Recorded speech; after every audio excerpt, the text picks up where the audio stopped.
Terima kasih pada anak-anak kami dari Celebration. Tuhan memberkati saudara yang telah melayani, pemusik, penyanyi semua. Tuhan memberkati pelayan Tuhan semua.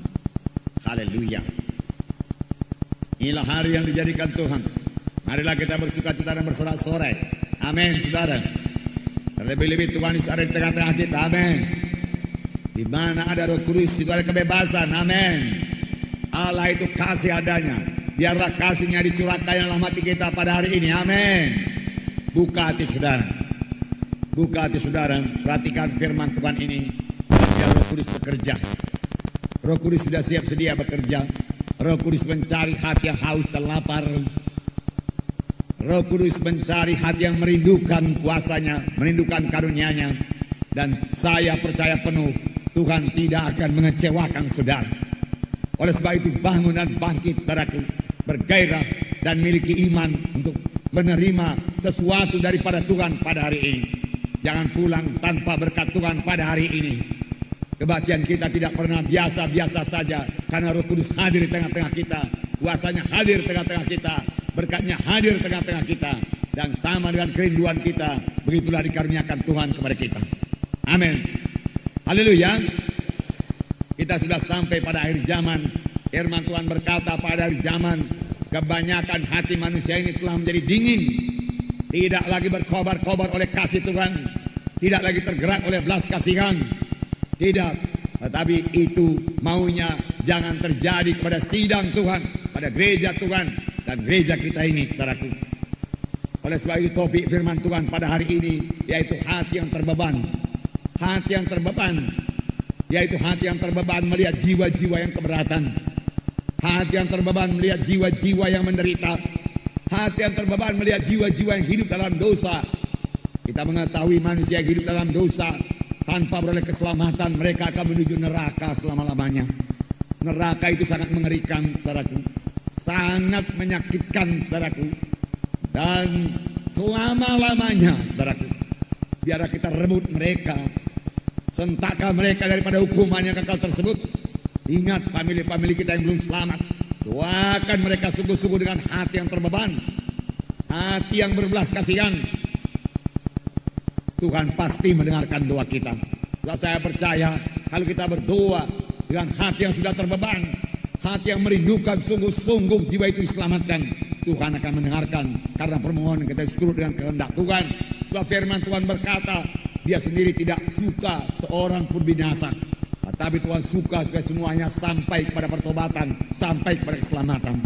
Oh saudaraku, bangunlah saudaraku, bangkitlah saudaraku. Jangan mau sama seperti orang dunia ini memiliki hati yang beku, hati yang tidak peduli, saudaraku. Kebanyakan hati manusia sekarang ini tidak peduli orang lain, sudah egoistis. Tetapi mari kita kembangkan hati kita, bukan mengasihi diri kita, mempedulikan orang lain, menolong orang lain, saudaraku. Miliki hati yang terbeban, saudaraku. Kita akan melihat satu contoh mengenai hati yang terbeban, hati yang berbelas kasihan dalam buku Nehemia. Kita melihat Nehemia sendiri. Nehemia adalah seorang yang berhasil membangun kembali tembok Yerusalem yang sudah runtuh. Saudara, kalau dikatakan tembok Yerusalem, jangan saudara berpikir tembok Yerusalem hanya seperti dinding ini saja, tebalnya barangkali setengah meter. Tidak, saudaraku. Tembok Yerusalem, saudaraku, mempunyai tebal kira-kira 6-7 meter. Begitu tebalnya tembok itu, sehingga kereta berkuda bisa berlari di atasnya. Itu yang akan dibangun, dan itu sudah berserakan, bertaburan, karena dihancurkan oleh musuh. Tetapi ada seorang yang terbeban, bukanlah seorang penguasa, bukanlah seorang yang sangat kuat, bukanlah seorang yang sangat berbakat, bukanlah seorang yang sangat pintar, hanya orang biasa saja. Nehemia seorang juru minuman raja, tetapi dia berhasil membangun tembok Yerusalem. Apakah rahasianya keberhasilannya ini? Berhasil membangun tembok Yerusalem. Saudaraku, saya mau terangkan kepada saudara bahwa Nehemia berhasil bukan karena kekuatan yang luar biasa, ataupun kuasa yang ada padanya, kedudukan yang tinggi, atau modal yang besar, bukan. Nehemia berhasil karena karakter. Karena karakter. Saudaraku, karakter rohani ada pada Nehemia. Karakter Tuhan ada pada Nehemia. Saudara, karakter Tuhan bukan hanya milik Nehemia. Karakter Tuhan yaitu buah Roh Kudus ditawarkan kepada anak-anak Tuhan pada akhir zaman ini. Ini perlu kita kejar, ini perlu kita miliki karakter rohani seperti ini yang membawa kita kepada keberhasilan. Saudaraku, Nehemia sama sekali tidak mementingkan diri sendiri. Apa yang dia kerjakan, apa yang dia bangun bukan buat dirinya, apa yang dia bangun buat orang lain, apa yang dia bangun untuk kemuliaan bagi nama Tuhan. Ke Yerusalem jangan dicemoohkan orang, tetapi Yerusalem mempermuliakan nama Tuhan. Dia tidak membangun kerajaannya, dia tidak membangun kerajaannya, dia tidak membangun kerajaannya, amin. Dia membangun kerajaan Tuhan, amin. Saudara para pemimpin KKS, saudara para pemimpin sektor wilayah, jangan bangun kerajaan saudara. GKI jangan membangun kerajaan GKI. Semua kita membangun kerajaan Allah, semua kita membangun tubuh Kristus, amin. Kalau kita hanya membangun GKI terlalu kecil, saudaraku, terlalu kecil. Kita membangun kerajaan Allah, kita membangun gereja-gereja yang lain juga, saudaraku. Kalau mereka membutuhkan pengajaran, kita siap sedia, saudaraku, mengajari mereka. Dan mereka juga bisa bertumbuh bersama-sama dalam Tuhan untuk mengalahkan musuh kita, yaitu setan. Musuh kita bukan gereja lain, musuh kita bukan gereja tradisi, bukan. Boleh jadi dia menghalangi saudara, mengejek saudara, tapi kenal musuh saudara bukanlah gereja tersebut. Musuh saudara sesuatu yang lebih besar daripada gereja tersebut, saudaraku, yaitu setan dan iblis. Saudaraku, setan iblis kalau dia mau menipu saudara, mengganggu saudara, dia memakai manusia, saudaraku. Dia tidak datang dengan rupanya yang jelek, saudaraku. Lalu datang pada saudara dengan pakaian hitam dan saudaraku dalam kata, aku cekek engkau. Tidak, saudaraku, tidak. Tidak, dia tidak datang demikian. Saudara, dia tidak datang sebagaimana dikatakan orang dunia ini kuntilanak, entah apa namanya itu, saudaraku, bukan. Saudara, dia datang melalui manusia, menakut-nakuti kita, menggertak kita, mengintimidasi kita, saudaraku, menipu kita, saudaraku, menggoda kita, saudaraku. Itu tipu daya setan, saudara. Biar kita kenal. Biar kita kenal tipu dayanya. Kenal tipu dayanya. Saudara yang kekasih dalam nama Yesus. Jadi Nehemia berhasil, saudaraku, bukan karena kekuatan yang luar biasa, bukan karena uang yang banyak, bahkan sama sekali dia tidak punya uang, saudaraku, tidak punya uang bisa bangun tembok Yerusalem. Puji Tuhan, saudaraku, seharusnya kita juga bisa membangun gereja, amin. Gereja yang lebih baik lagi. Karena itu semua, saudaraku, dimulai dengan karakter mengasihi Tuhan, mengasihi jiwa-jiwa, ditambah dengan iman, saudaraku. Sebab tidak ada yang mustahil bagi orang yang beriman. Saya percaya penuh akan hal ini, saudaraku. Sebab gereja ini dimulai dari nol, saudaraku. Dan Tuhan memberkati bertambah-tambah besar terus dengan kuasa Tuhan, saudara. Nah, nih, apakah karakter rohani, karakter yang begitu baik yang dimiliki oleh Nehemia? Kasih, saudaraku, tidak jauh-jauh. Kasih, sehingga hatinya terbeban. Dia merasa keberatan mendengar berita, dia belum melihat, dia hanya mendengar berita Yerusalem roboh dan orang-orang yang tinggal di sana dalam keadaan tercela. Hatinya terus terbeban. Dia menangis, dia berkabung, dia berdoa, dia puasa dalam 4 bulan lamanya. Saya yakin siapa saja di antara saudara yang terbeban, yang menangis, yang puasa, saudaraku, selama yang menaruh kasih selama 4 bulan lamanya, saudaraku, dia pasti menerima apa yang dia rindukan. Amin. Sayangnya tidak banyak yang memiliki hati yang terbeban sedemikian rupa. Kita ini hidup pada zaman yang mau cepat saja. Semua mau cepat, saudaraku. TV menawarkan cara hidup yang lebih gampang, lebih mudah, tanpa menyangkal diri sama sekali, saudaraku. Saudara, itu membuat pikiran manusia beralih daripada rohani pada duniawi, pada materi, saudaraku. Sehingga dia tidak memikirkan perkara rohani lagi. Seluruh pikirannya dipenuhi dengan barang-barang dunia ini, saudaraku, yang membawa kepada maut, saudaraku, dan memisahkannya daripada Tuhan. Karena firman Tuhan berkata, jikalau kamu mengasihi dunia ini, tidak ada padamu kasih Bapa. Tentunya dia tidak bisa mengerti perkara rohani. Karena dia tidak mengerti perkara rohani, dia tidak rindu perkara rohani. Oh, bangunlah, saudaraku, bangkitlah. Amin, saudara. Bangun, bangkit. Cari perkara di atas. Firman Tuhan berkata, bukan perkara di bumi ini. Mohon hati yang berbelas kasihan. Saudara berkata, saya sudah diselamatkan Tuhan. Betul. Saya sudah dibaptiskan dalam air betul. Roh Kudus sudah menukan saya. Haleluya. Semua kita sudah diperlukan Tuhan dengan Roh Kudus. Tapi firman Tuhan berkata kita ini perlu dibentuk hari lepas hari. Mengapa kita dibentuk hari lepas hari? Karena kita sudah begitu jauh jatuhnya daripada kemuliaan Tuhan. Kita perlu dibentuk terus, dibentuk kembali. Hati kita perlu dibaharui kembali.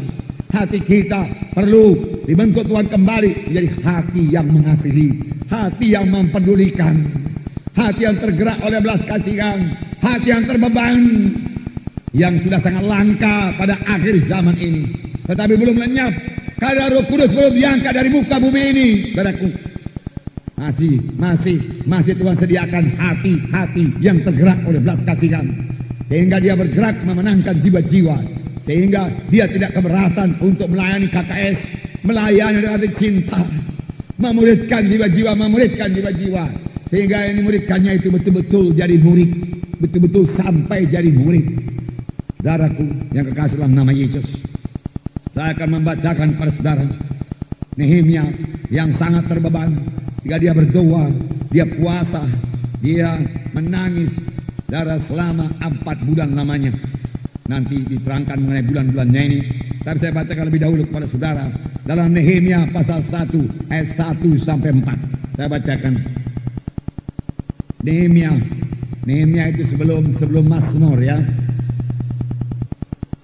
Nehemia pasal 1 ayat 1 sampai 4 saya bacakan. Riwayat Nehemia bin Hakaliah. Pada bulan Kislew tahun ke-20 ketika aku ada di Puri Susan, datanglah Hanani seorang dari saudara-saudaraku dengan beberapa orang dari Yehuda. Aku menanyakan mereka tentang orang-orang Yahudi yang terluput, yang terhindar dari penawanan, dan tentang Yerusalem. Kata mereka kepadaku, orang-orang yang masih tinggal di daerah sana, yang terhindar dari penawanan, ada dalam kesukaran besar dan dalam keadaan tercela. Tembok Yerusalem telah terbongkar dan pintu-pintu gerbangnya telah terbakar. Ketika aku dengar berita ini, duduklah aku menangis dan berkabung selama beberapa hari. Aku berpuasa dan berdoa kehadirat Allah semesta langit.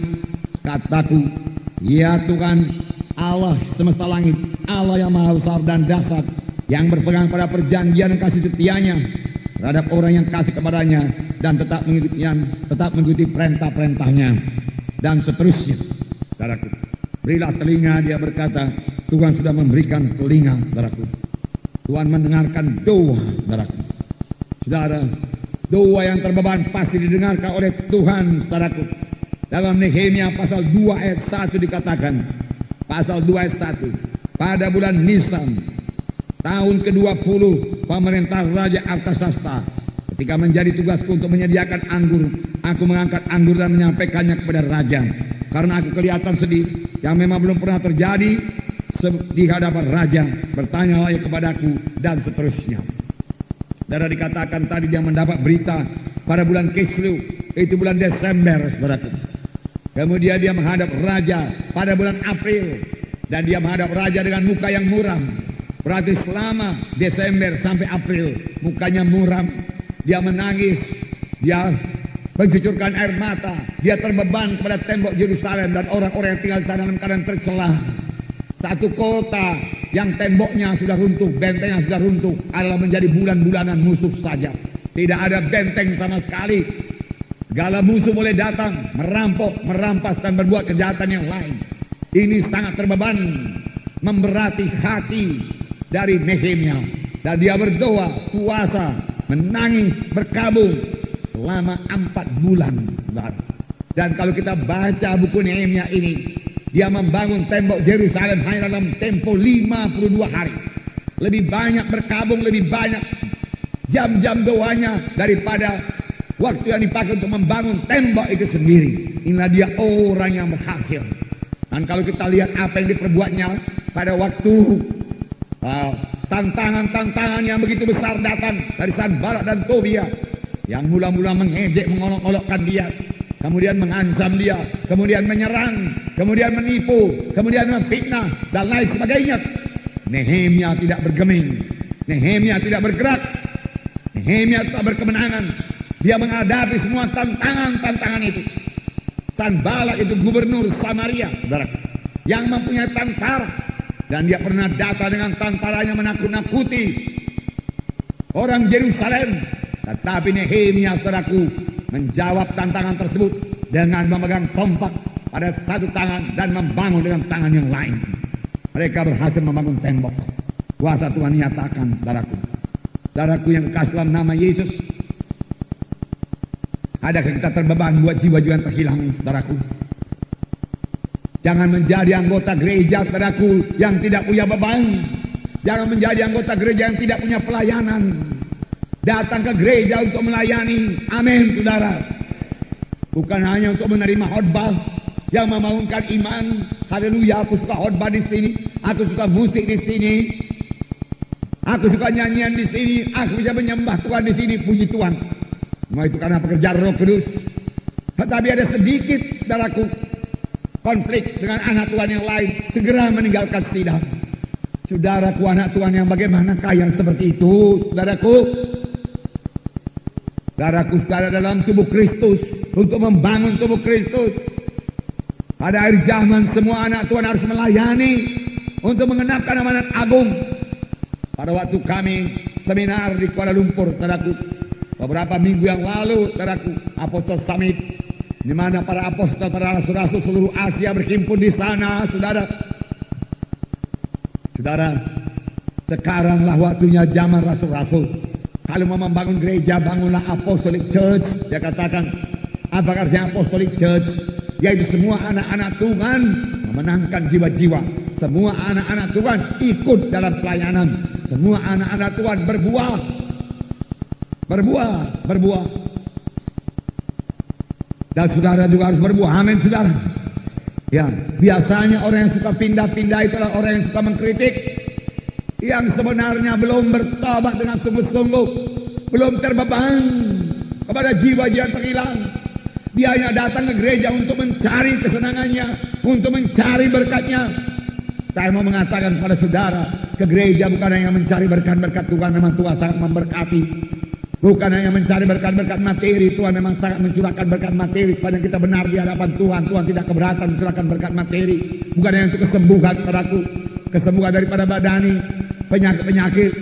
Saudaraku, Tuhan sangat bermurah dalam hal itu. Saudara pasti memperolehnya pada saudara setia mengikut Tuhan. Saya berkali-kali menerima kesembuhan daripada Tuhan.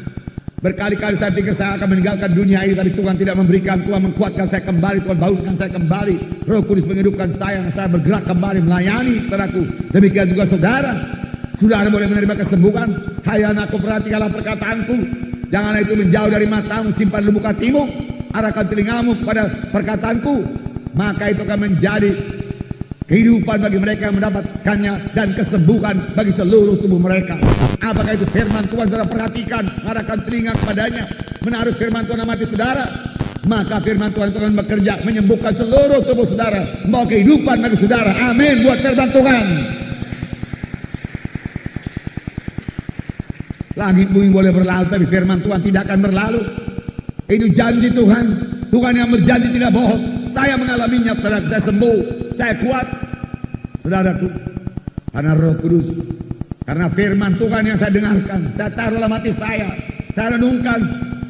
Pernah saya cerita kepada saudara waktu saya sakit, saudaraku, saya baca seluruh surat kiriman, saudaraku, hampir selesai, hanya 1-2 surat kiriman yang belum selesai. Saya begitu banyak saya baca, saya pun sembuh. Mengapa, saudaraku? Karena firman Tuhan itu berkuasa. Firman Tuhan itu sebagai obat, firman Tuhan sebagai kehidupan.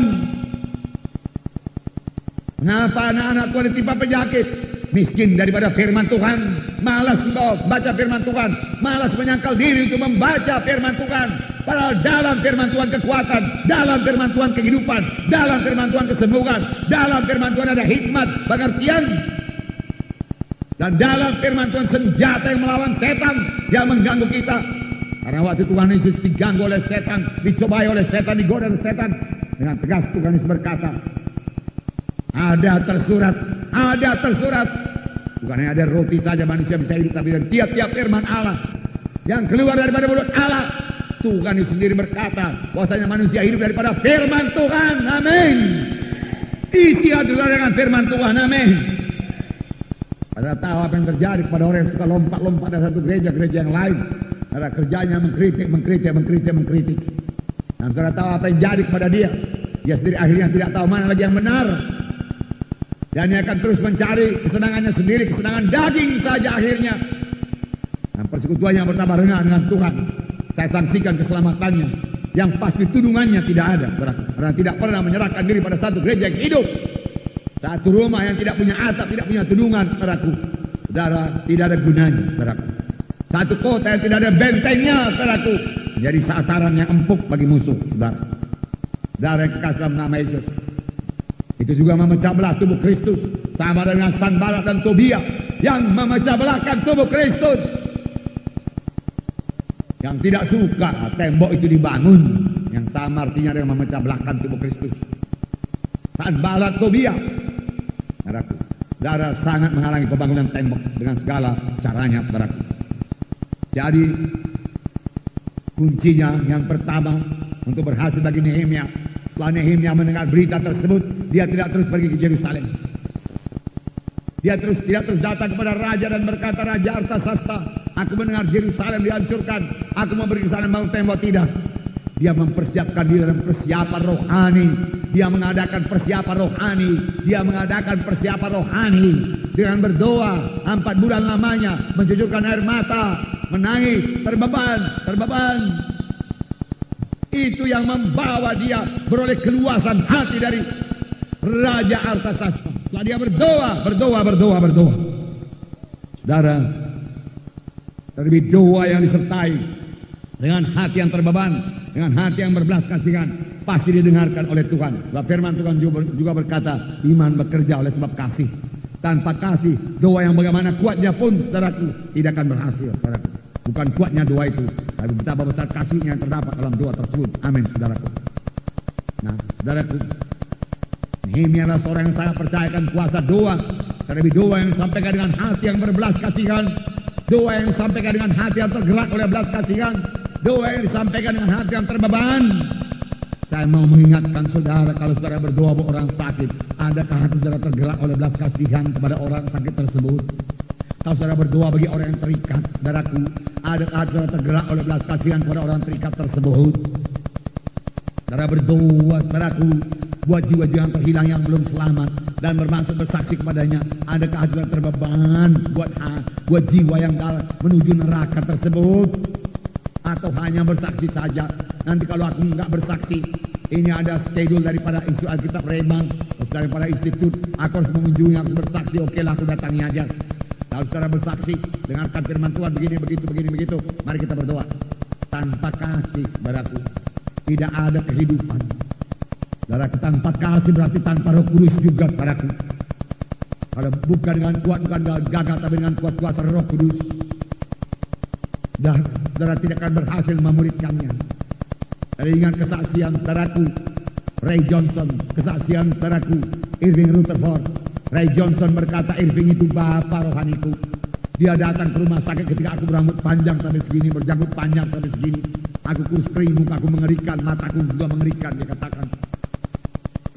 Irving sendiri berkata, pada waktu datang kepadanya aku takut melihatnya. Tapi satu perkara yang dia tidak tahu, dia juga takut kepada aku, dia katakan. Sama-sama takut rupanya mereka itu. Karena Irving ini datang dengan senyum yang lebar, pakai dasi dan pakai Alkitab yang besar. Alkitab yang besar, tidak ada salahnya sepanjang hati saudara besar untuk mengasihi. Amin. Alkitab besar, hati yang ciut dalam kasih juga tidak ada gunanya. Amin, saudaraku. Miliki hati yang besar, Alkitab yang besar. Di rumah saya ada Alkitab yang besar. Saudara yang punya hati yang besar boleh ambil, datang, saudaraku. Dan Alkitab itu pada waktu celebration, saudaraku, memfragmentkan, saudaraku, pintu sorga dan pintu neraka, saudaraku. Dia memakai Alkitab yang besar itu sebagai buku kehidupan. Benar juga, Alkitab adalah buku kehidupan. Karena dalamnya ada kehidupan, amin. Tapi nama kita tidak tertulis dalam Alkitab. Nama saya ada tertulis, saudaraku. Saya enggak tahu nama saudara.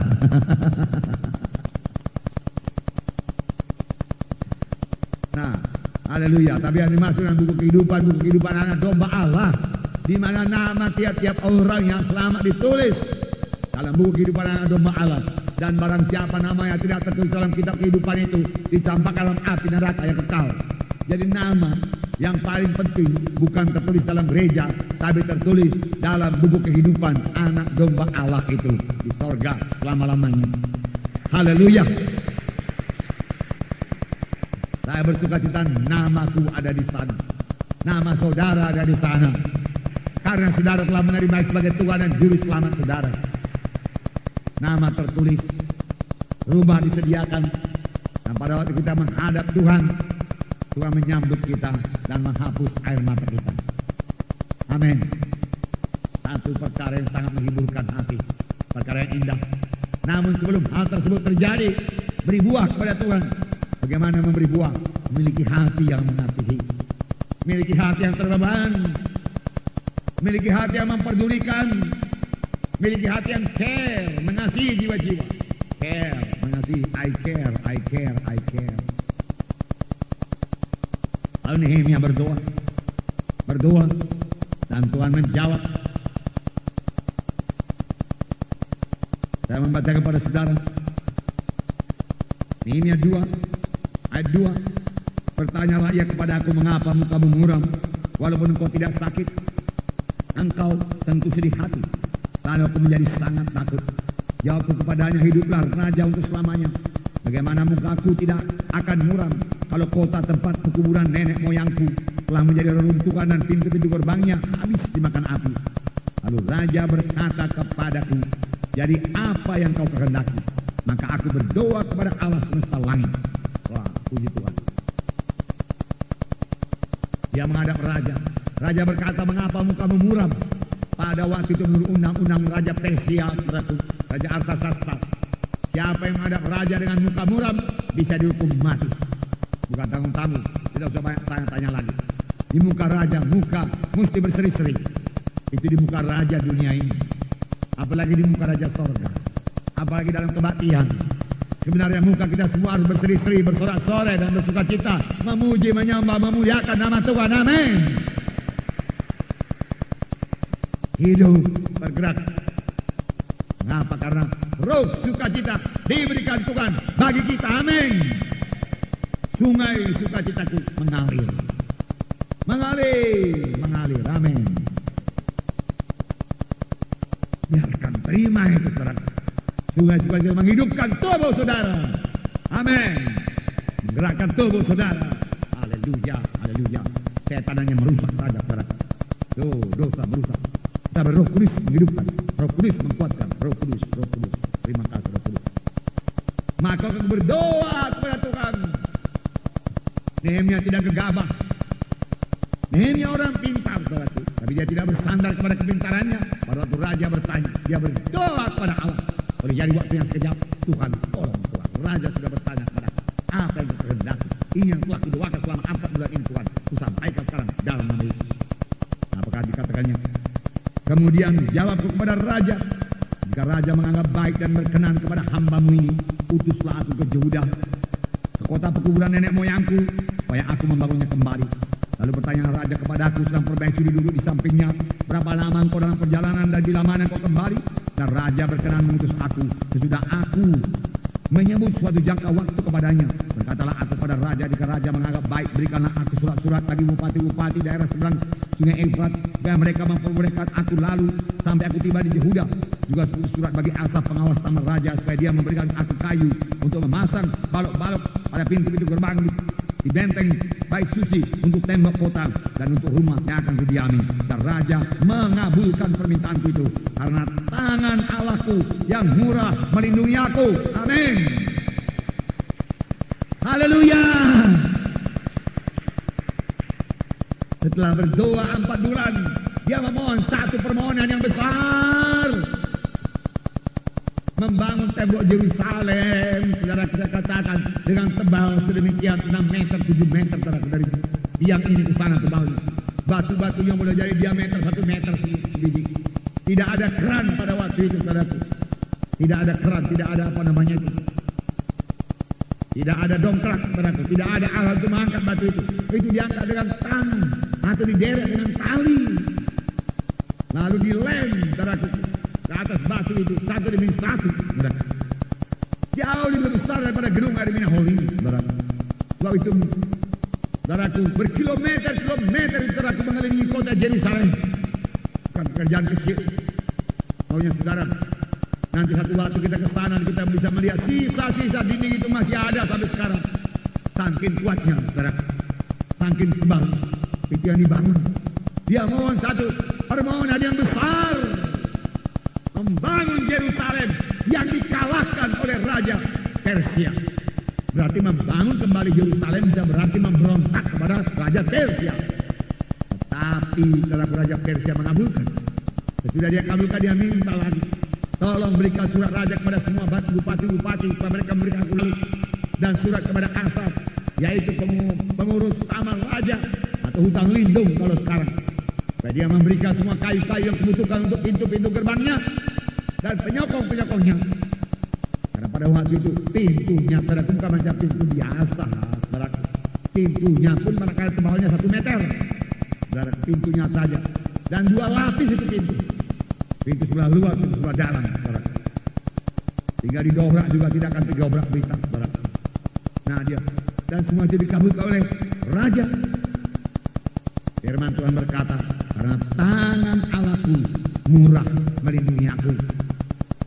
Tangan Allahku murah memberkati aku. Tangan Allahku murah melindungi aku. Tangan Tuhan menyertai aku. Tangan Tuhan menyertai saudara. Tangan Tuhan memberkati saudara. Amin. Apa yang suka kalau tangan Tuhan menyertai saudara? Apa yang payah? Kalau tangan Tuhan menyertai saudara, tidak ada kesulitan. Semua perkara bisa diatasi. Tangan Tuhan menyertai aku. Berapa banyak yang bisa bersaksi demikian? Tangan Tuhan menyertai aku. Tangan Tuhan menyertai aku. Tangan Tuhan menyertai aku. Sebenarnya tiap-tiap anak Tuhan bisa bersaksi demikian. Karena firman Tuhan berkata, aku tidak pernah membiarkan engkau, aku tidak pernah meninggalkan engkau. Amin. Tangan Tuhan menyertai dan Tuhan membuat kita berhasil. Tapi kerap kali kita tidak sadar, kerap kali kita kurang bersekutu dengan Tuhan, kerap kali kita kurang cari muka Tuhan. Doa kita asal selesai saja. Oh, kembali kepada lutut saudara, amin. Kembali kepada air mata saudara waktu saudara berdoa, amin. Jangan berdoa dengan mata yang kering, amin. Jangan berdoa untuk tujuan diri sendiri, untuk perkara-perkara yang memuaskan kehendak diri sendiri, tetapi berdoalah untuk perkara-perkara rohani yang besar, untuk memuliakan nama Tuhan, amin. Haleluya. Haleluya. Tuhan memberkati saudara. Salah satu tipu daya setan pada zaman ini, dengarkan ini baik-baik. Salah satu tipu daya setan pada akhir zaman ini membuat hati orang Kristen tidak lagi terbeban. Tidak terbeban kepada orang yang keberatan, tidak terbeban buat gereja, tidak terbeban kepada orang yang masuk dalam neraka, tidak terbeban, tidak mengasihi. Oh, boleh jadi karena terlalu banyak goncangan dalam dunia ini, terlalu banyak urusan dunia ini, tetapi itu tidak bisa dipakai sebagai alasan. Tuhan minta hati yang berbelas kasihan, amin. Tuhan minta hati yang mengasihi selalu, amin. Itu sebabnya setan memenuhi hati manusia dengan segala macam acara TV. Nonton TV. Isinya apa? Film kekerasan, film pembunuhan, film penipuan, dan film-film kenajisan yang merusak hati manusia ini, yang merusak, mengotori pikiran manusia ini, sehingga dia tidak merindukan perkara-perkara rohani. Dia tidak merindukan perkara-perkara rohani. Firman Tuhan berkata, setelah kamu dibangkitkan beserta dengan Kristus, carilah perkara di atas, kejarlah perkara di atas, kejarlah perkara rohani, cari perkara rohani, cari kuasa Tuhan, cari urapan Tuhan, cari mujizat Tuhan, cari pengertian baru, cari hikmat, cari persekutuan dengan Tuhan. Dan itu semua membutuhkan waktu. Duduk di bawah kaki Tuhan, berdoa di bawah kaki Tuhan, amin. Oh, saudara, itu mengubahkan seluruh hidup saudara. Tanpa demikian, saudara, dunia ini bisa menghanyutkan kita. Lihat majalah-majalah apa isinya? Dagingan kenajisan, saudaraku. Kembali kepada firman Tuhan. Back to the Bible. Back to the Bible. Back to the Bible. Kembali kepada lutut saudara. Kembali kepada lutut saudara. kembali pada lutut saudara. Kasih Tuhan memenuhkan saudara. Hati saudara akan bertambah lembut. Saudara bertambah dekat kepada Yesus, bertambah banyak menyembah Yesus. Saudara akan dibentuk menjadi sama seperti yang saudara sembah itu. Firman Tuhan berkata, dia akan menjadi sama seperti yang dia sembah. Kalau kita banyak menyembah Tuhan, saudara jadi sama. Satu sidang dalam buku Wahyu pasal 2 ditegur Tuhan. Wahyu pasal 2 ayat 4 dan 5.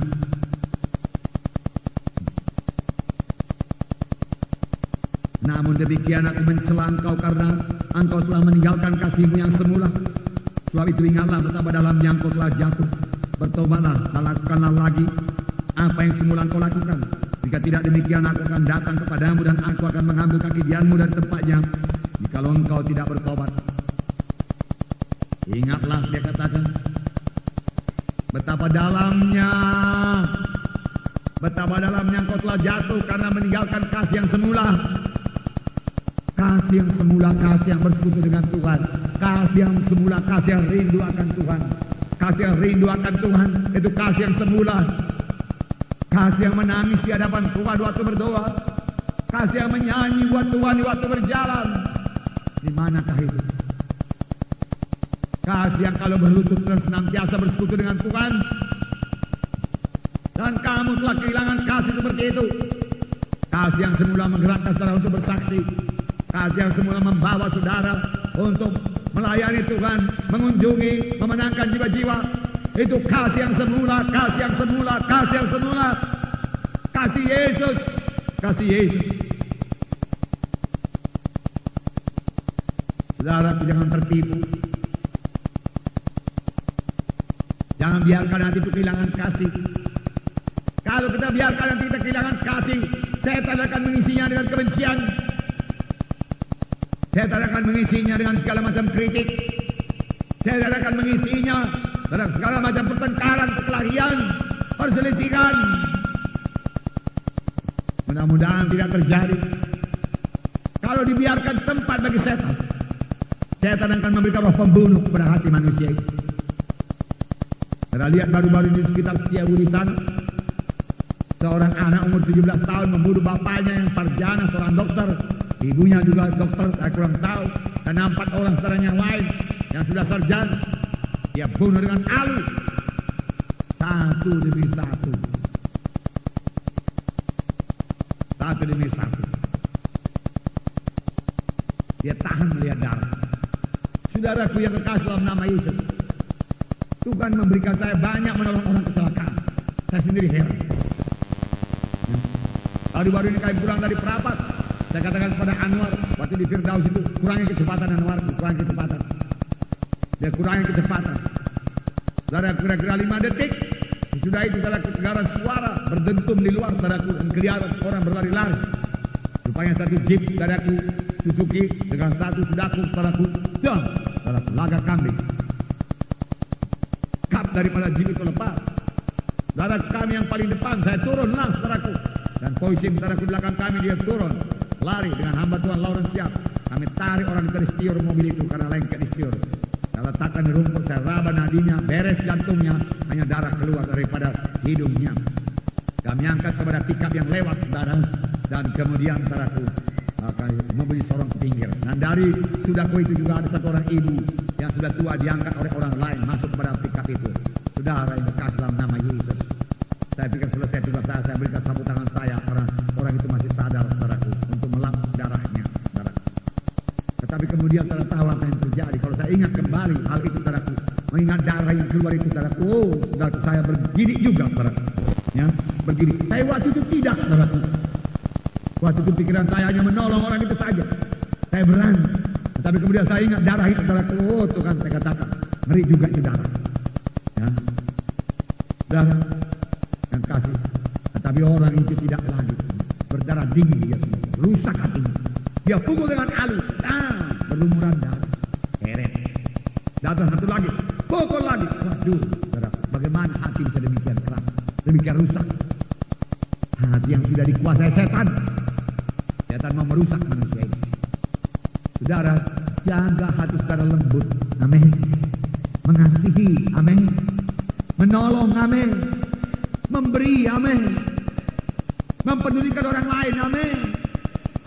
Dengarkan dia cerita. Perhatikan dia cerita. Lihat di mana saudara bisa menolong dia. Haleluya. Dan berikan pertolongan. Bertambah saudara menolong. Bertambah lembut hati saudara. Bertambah saudara memperhatikan kasih. Bertambah kasih saudara, bukan berkurang. Bertambah saudara memberikan kasih. Bertambahlah kasih saudara. Ditambah apa yang saudara tabur akan saudara tuai. Haleluya. Haleluya. Apa yang saudara tabur akan saudara tuai. Amin. Haleluya. Tuhan memberkati saudara.